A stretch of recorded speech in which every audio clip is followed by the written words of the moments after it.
Good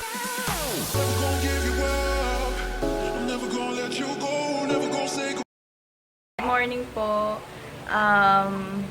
Today is December 31st. Desperas na ng bagong taon, mamayang 12. Happy New Year na, year 2020. And nagpapasalamat ako dahil sa buong taon na sa blessings ni Lord, sa good health. Yun yung pinagpapasalamat ko sa buong taon ng 2019. And for today's video, gagawa tayo ng buko pandan.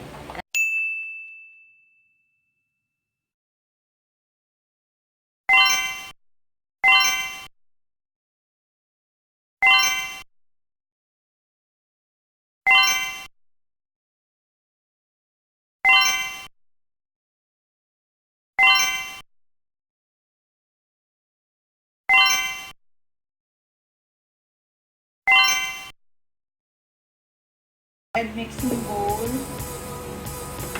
Ilalagay na natin ang ating coconut meat.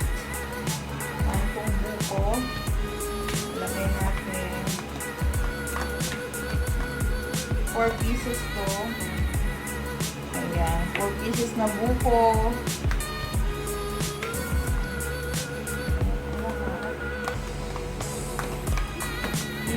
Pagsasabay na natin yung mga solid na ingredients.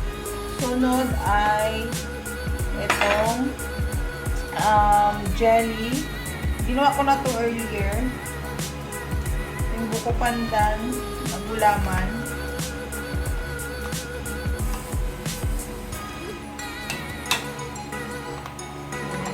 Hatiin na natin. Yan, mix mo lang.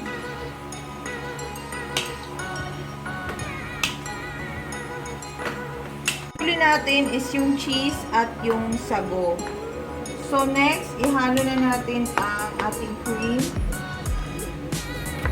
Ayan. Nagamit ako ng 2 cream.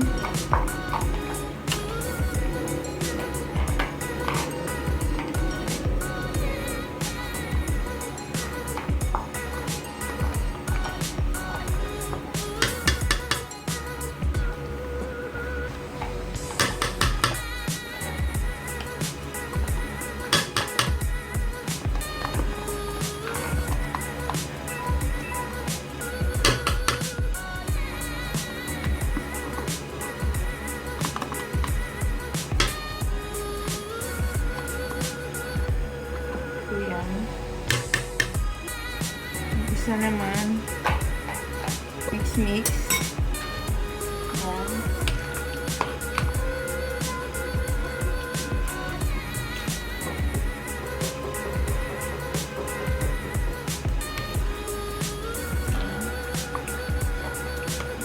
Mixed. And next is yung sa condensed milk, itansya-tansyain nyo kasi baka masobra naman to. Mas maigi na yung kulang kaysa sobra. Diba? Kung kulang, dagdagan na lang. Ayan. Tansyain muna natin din. Kulang, dagdagan na lang. Mix mo lang.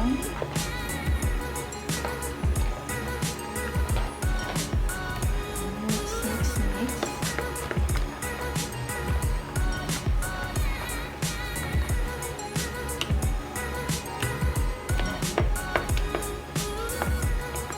Pag na-mix na siya, tikman nyo muna kung tama na ba yung tamis.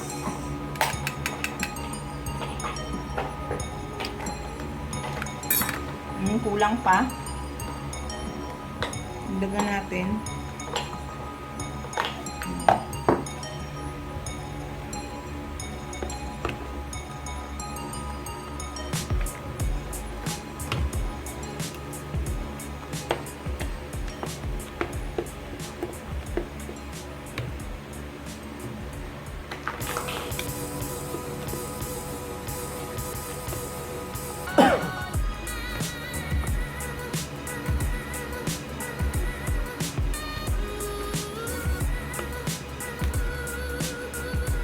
Tikman ulit.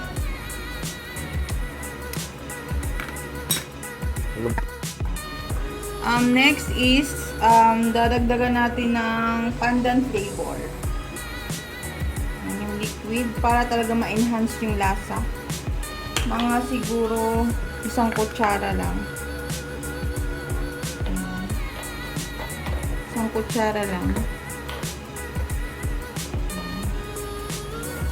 2 kutsara.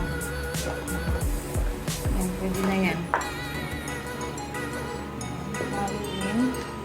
Para mag-enhance yung lasa niya.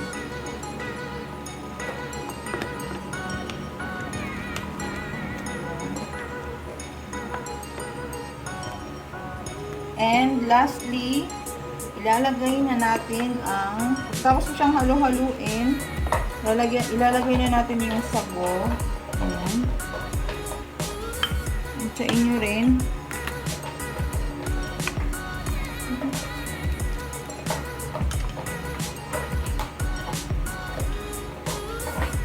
Enough na ba?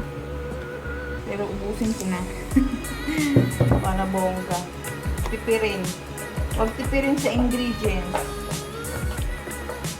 Para bongga na. Yan. And pinakahuli ay ang ating cheese. Para cheesy, creamy and cheesy.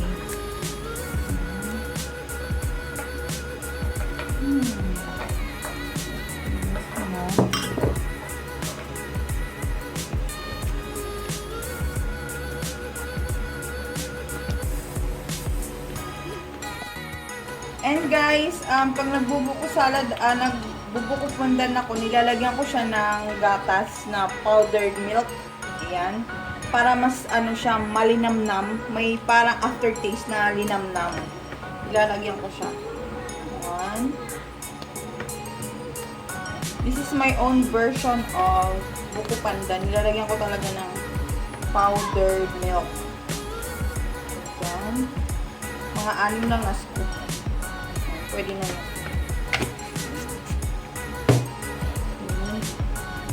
Haluin mo siya. Kasi, nakukompare ko siya, pag hindi ko siya nilalagyan ng powdered milk, parang may kulang, may hinahanap akong lasa na, basta, nung trinay ko siya, ayun, nakuha ko talaga yung lasa. Kailangan talaga ng powdered milk. Yan.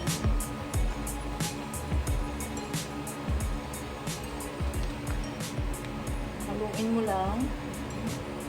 Pag titigyan mo ko, bidyoan mo ko paano ko tikman. Okay, pop ko na lang. Tikman natin.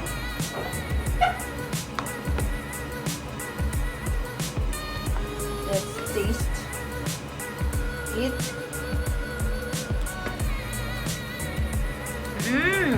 Yun yung sinasabi ko. May aftertaste siya na linamnam. Pwede na. So, eto na ang aking buko pandan. Ayan. Ilalagay ko lang siya sa ating mga lalagyanan. Then, i-chill natin siya sa ref. Ilalagay natin. So, ililipat natin. So, dito natin ilalagay sa may taas. Chill natin. Dito natin sinilin para talaga.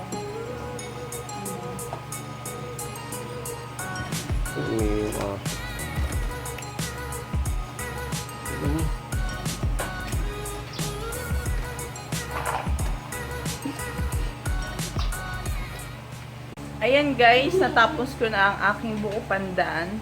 Ready na yan mamayang medianoche, welcoming New Year, year 2020.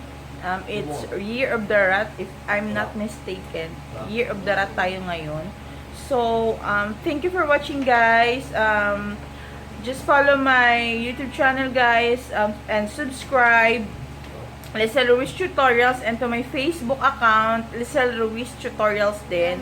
Maraming salamat po sa inyong panunood.